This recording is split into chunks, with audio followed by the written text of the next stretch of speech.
दो चर वाला रैखिक समीकरण, अध्याय 4, एक्सरसाइज 4.1, क्लास 9th। किसे हम कहेंगे चर और किसे कहेंगे रैखिक समीकरण।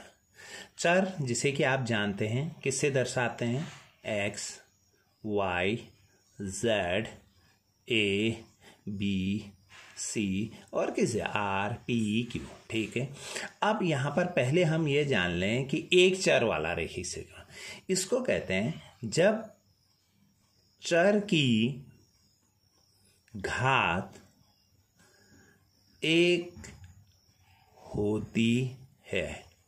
ऐसा समीकरण जिसमें चर की घात कितनी होती है, एक होती है। जैसे एक ले लेते हैं, 4x ऋण 3 बराबर 0।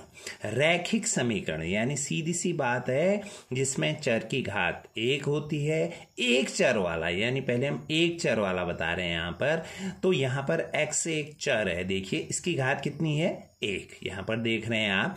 तो और समीकरण माने बायां पक्ष होगा, बीच में बराबर और दायां पक्ष, ठीक है, उसको हम समीकरण बोलेंगे। और उसमें एक चर का अर्थ है, रैखिक का अर्थ है, एक चर x हो गया, रैखिक का अर्थ है चर की घात एक। ऐसे ही हम इसको कुछ भी लिख सकते हैं, 7y + 9 = 0। यानी ये किस रूप में है, ax + b = 0। इस फॉर्म में ये एक चर वाला है। कौन, कितने चर वाला है, एक चर वाला रैखिक समीकरण, जहां a ≠ 0। a 0 नहीं होना चाहिए क्योंकि चर जहां पर है, एक ही चर है यहाँ पर, अगर यही 0 हो जाएगा तो चर नहीं बचेगा, तो ये रैखिक समीकरण नहीं कहलाएगा। अब लेकिन यहाँ पर देखते हैं दो चर वाला रैखिक समीकरण, ठीक, ये समझते हैं पहले इसको। इसकी क्या जरूरत आई, दो चर वाला क्या चीज है ये, इसको समझने के लिए थोड़ा ऐसे समझिए। दो बल्लेबाज हैं, सपोज एक है ए, एक क्रिकेट टीम में, और एक है बल्लेबाज बी।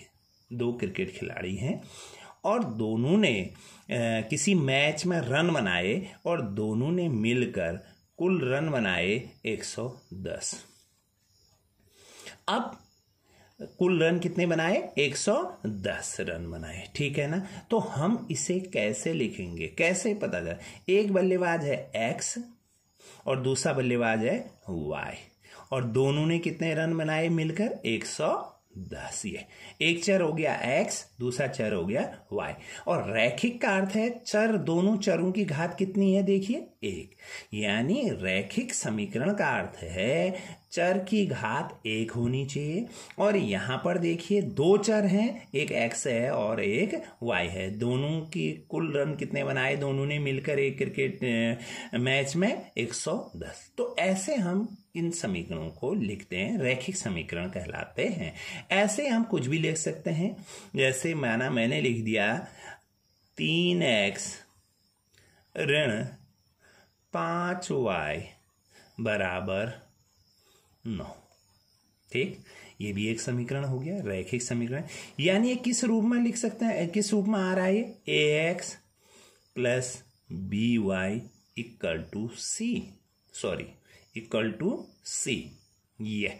ये कहलाएगा दो चर वाला समीकरण, ठीक है, रैखिक समीकरण। और या इसे कैसे लिख सकते हैं हम, ax + by - c = 0, जहां a ≠ 0 और b ≠ 0, a और b 0 नहीं है। तो ये क्या कहलाएगा, दो चर वाला रैखिक समीकरण, ठीक। यहाँ पर हम ऐसे समझेंगे ax + by, जहाँ पर a और b क्या नहीं होने चाहिए, शून्य नहीं होने चाहिए, बाकी अदर कोई भी नंबर हो, ठीक।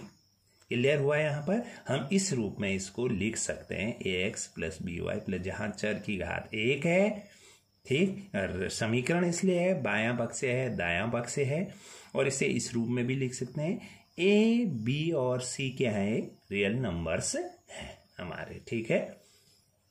अब क्वेश्चन आता है एक्सरसाइज 4.1 का। पहला क्वेश्चन आ रहा है, एक नोटबुक की कीमत एक कलम की कीमत से 2 गुनी है, इस कथन को निरूपित करने के लिए दो चरों वाला रैखिक समीकरण लिखिए। यस, अब हमें पता है दो चर, एक x होगा और एक y। आप r और s भी लिख सकते हैं, a और b, j और k भी लिख सकते हैं, कुछ भी लिखिए, मर्जी आपकी, ठीक है। आप यहाँ पर r s t ये भी लिख सकते हैं। a x की जगह r हो गया, y की जगह s हो गया, ठीक। अब यहाँ पर आते हैं नीचे प्रश्न पर। एक नोटबुक की कीमत माना, एक नोटबुक की कीमत माना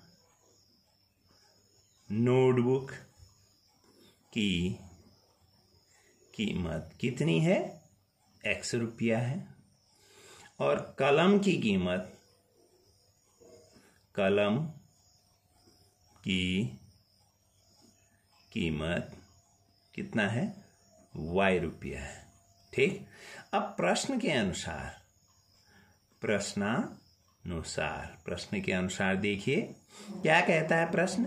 एक नोटबुक की कीमत एक कलम की कीमत से 2 गुनी है। नोटबुक की कीमत x बराबर कलम की कीमत है y से 2 गुनी है, यानी x बराबर है 2y, ठीक। इस कथन को निरूपित करने के लिए दो चरों वाला रैखिक समीकरण बनाइए। हमें पता है ax plus by equal to c के रूप में यह बनता है। तो ये देखिए x minus 2y equal to 0, ठीक। जहां a इक्वल टू कितना होगा 1 इंटू x, यानी ये हो गया ax plus by equal to c। ये है रैखिक समीकरण दो चर वाला। अब इसको हम इधर ले आए तो किस रूप में इसकी कंपैरिजन कीजिए, इससे तुलना कीजिए। तो a बराबर देखिए ax, a की जगह कुछ नहीं है तो इसका मतलब 1 इंटू एक्स, 1 से x गुणाया तो a बराबर 1 आ गया। और b बराबर देखिए प्लस होता है ये, लेकिन यहाँ माइनस, तो इसका मतलब -2, ठीक है, प्लस -2y, यानी b इक्वल टू आ गया -2 और c इक्वल टू आ गया 0। तो हमने इस समीकरण को इस रूप में लिख लिया, दो चरों वाले रैखिक समीकरण के रूप में से लिख लिया। जरा देखिए इसको यहाँ पे। अब आता है नेक्स्ट क्वेश्चन।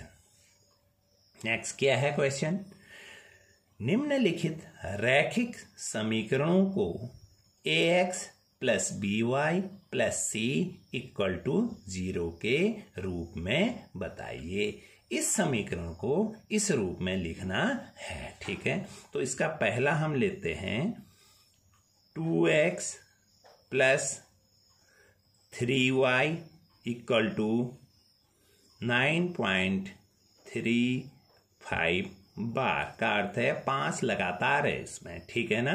तो हम इसे किस रूप में लिखना है, इस रूप में। तो लिख सकते हैं 2x प्लस 3y, ये यहाँ प्लस है तो यहाँ आके क्या हो गया -9.35 बार इक्वल टू 0 लिख लिया। जहाँ a इक्वल टू कितना है 2, b इक्वल टू कितना है 3, c इक्वल टू कितना है -9.35 बार।